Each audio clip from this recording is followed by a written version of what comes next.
scarier than ghosts. That's scarier than ghosts. How will we know that the body inside belongs to Radin Mas? 10 people say the same Keramat, so I also follow lah. Go longkang, I go longkang lah.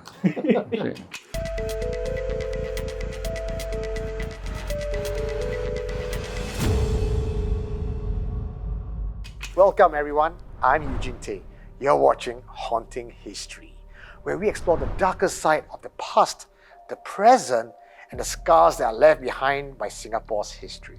Now, I run a channel called Supernatural Confessions, where you might recognize me from there, but for those who don't, I'm an avid collector of confessions and stories of the supernatural kind. In the studio with me today is my guest, Chris. I know a little bit about you, but our audience don't, so tell us a bit about yourself. I don't really feel this kind of forces, as you may call it, but at the same time, I know that there are things out there that we cannot explain.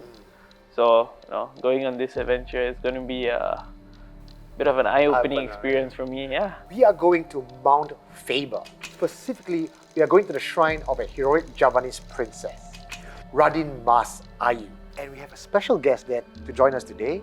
He's a caretaker of the Makam Radin Mas. I thought you would bring me to the cable car. After that. Okay. Let's go. This is Makam Radin Mas. Makam Radin Mas is a historical and cultural landmark of Singapore associated with the Radin Mas Ayu legend. Radin Mas is a courageous Javanese princess. While the historical accuracy of this site can be debated, it does hold immense cultural and sentimental value for the Malay community. A reminder of Singapore's multinational heritage. So, Chris, Hello. Is this your first time here? This is something new for me. I didn't even know this place existed. But have you heard of Radin Mas in history books and social studies texts? I've only heard of Radin Mas in Google Maps.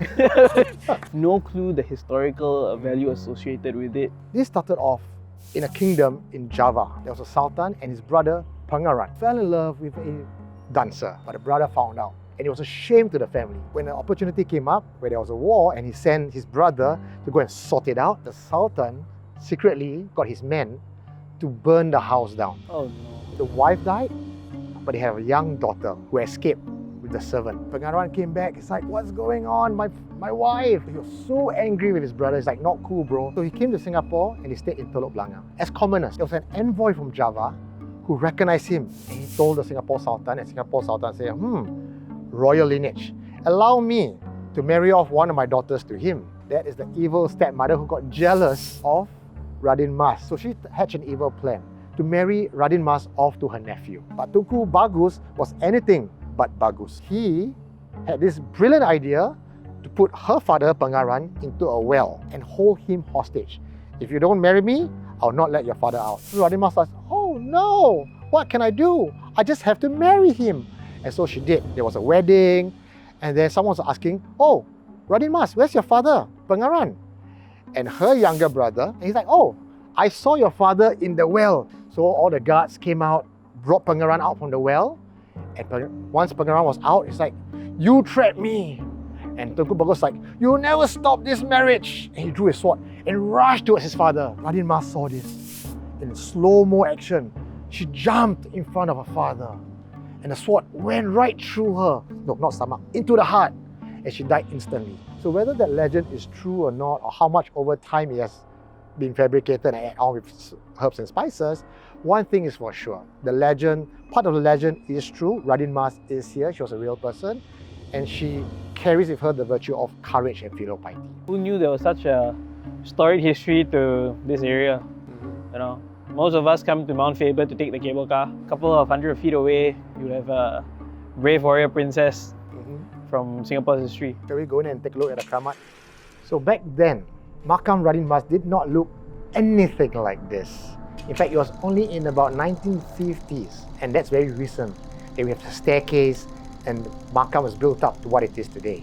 And all that is thanks to this gentleman here, who's a caretaker. Actually, my IC name is Zainul Mac Angus. But some people call me Bugis name Pak Daing. You have been taking care of this makam for how long? Started on 2000. There is some people who volunteer also. But I full time here. For Keramats like this, and a place that has cemetery, Yes.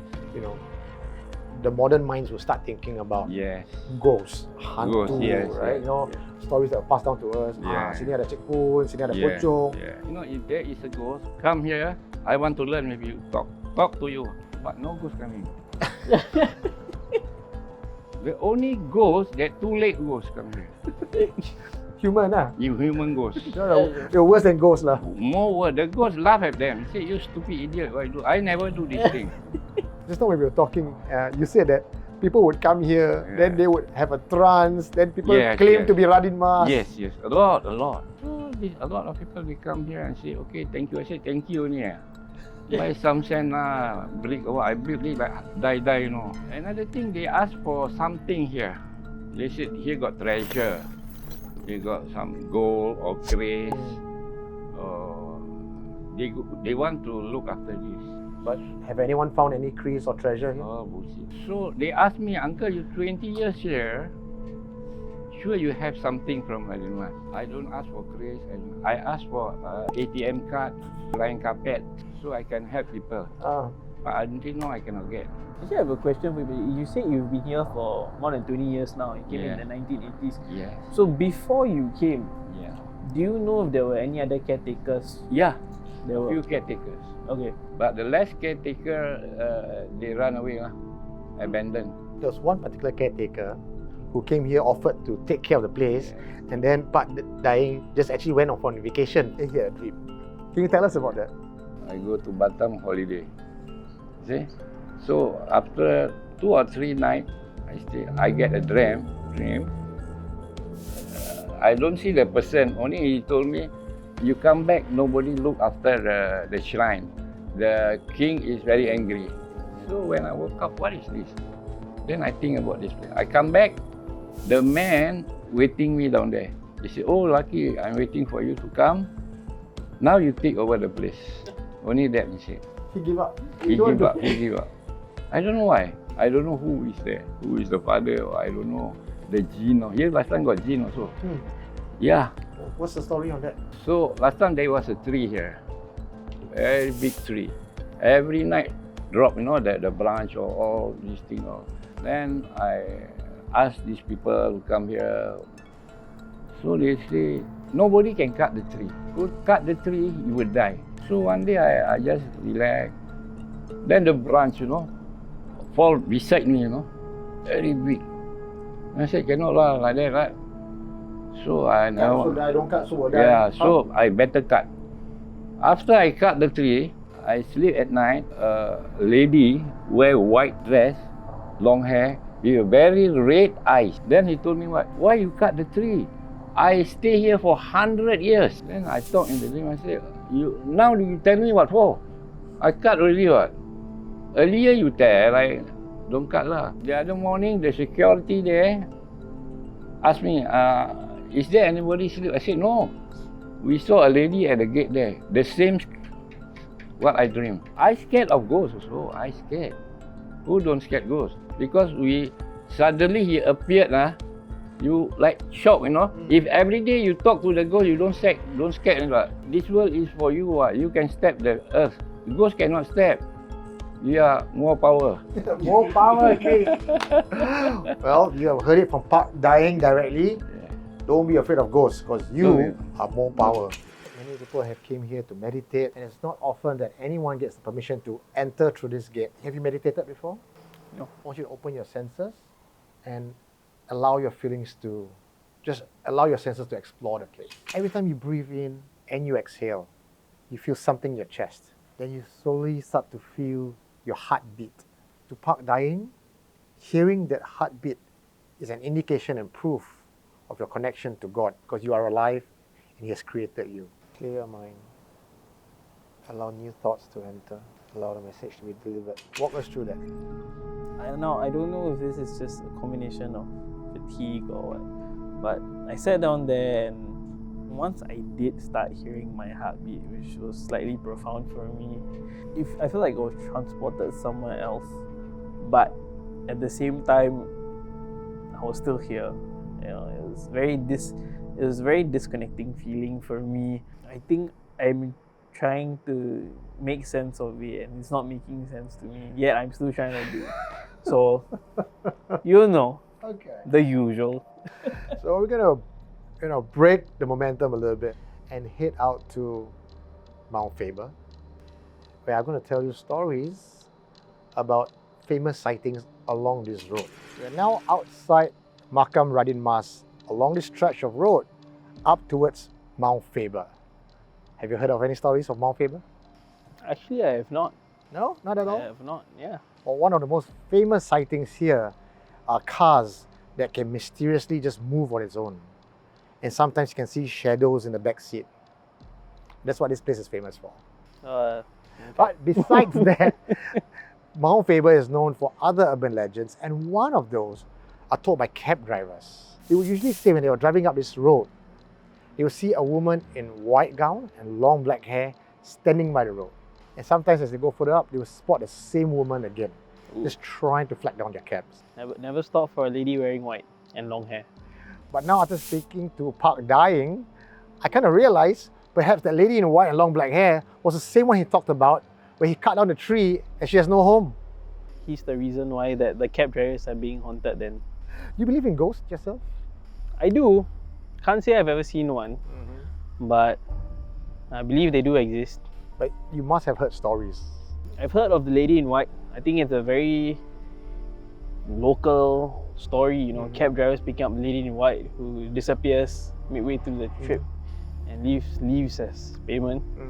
But not particularly for this area. It's usually in Lim Chu Kang. But it's interesting as well because this place used to be cemeteries. And if you believe in how spirits do remain in the land, then maybe there might be some truth to why there's a lot of sightings here or restless spirits, because the graves were just dug up and houses were built on their very resting spot. Park did tell us that in the end of the day, we are the ones that are stronger than the ghosts because we have a soul, we can touch land, they cannot. So, that's something to think about, if we do encounter ghosts.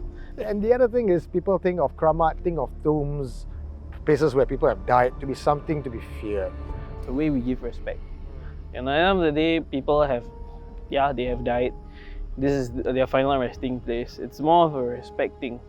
We come here, we pay respect. As long as we don't do anything disrespectful, what reason do they have to come after us in the end of the day? Well, I think it's been a great day today. Let's head back to the studio and dissect today's experience. Alright, let's go. Let's go.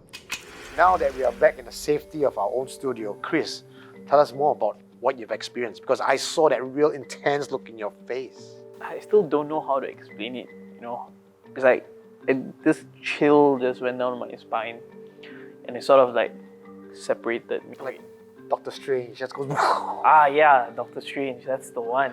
It's almost like a little out-of-body experience that I had.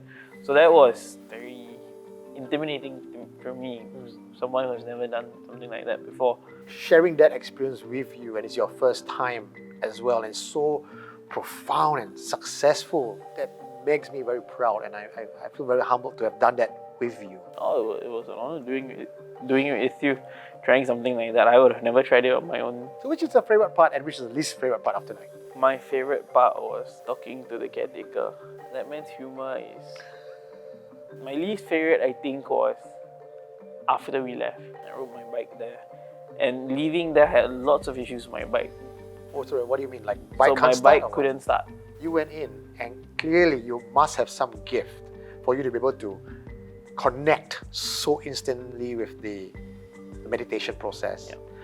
And maybe when you walked out, because you were dazed, you were just a Wi-Fi with no password, and anything that could connect with you and follow you could. Oh yeah, and especially seeing the history of where we were, You know what I like to think? You said your motorbike cannot start, right? That was Radin Mas trying to save you. Perhaps if you could have started on the first time round and the lady in white was following you on the back seat, it might be worse trouble. But of course, all these are just hypotheses and ghost storytelling. It could even be your tired mind, whatnot, right? Oh yeah. I'm still a skeptic to a certain extent, but I believe in it much more. So would you say you learned something from this? Be very careful going up Mount Faber. But what is your biggest takeaway from this experience? With all places like this especially, it's very important that we know why we've come to this point. And and the history behind it. That gives us a much better appreciation for who is resting there. It's very important that we understand and respect the history, because they could have changed this country, changed someone's life. Well, Chris, I believe that you have a gift that has not been tapped, and I would love to see you carry on your meditation journey, and the next time I see you, you could be Singapore's version of Doctor Strange. And we have come to the end of the Haunting History series. My name is Eugene Tay, signing out, saying just because you don't see them doesn't mean they don't exist. Singapore, that time everyone also moving out, Queenstown, Tanglin. Go there big tree. Then here we got in front there got one big tree. Then one evening I stay here. Then I talk to myself, if you are there, one day you die. 2 or 3 weeks, the big tree collapse.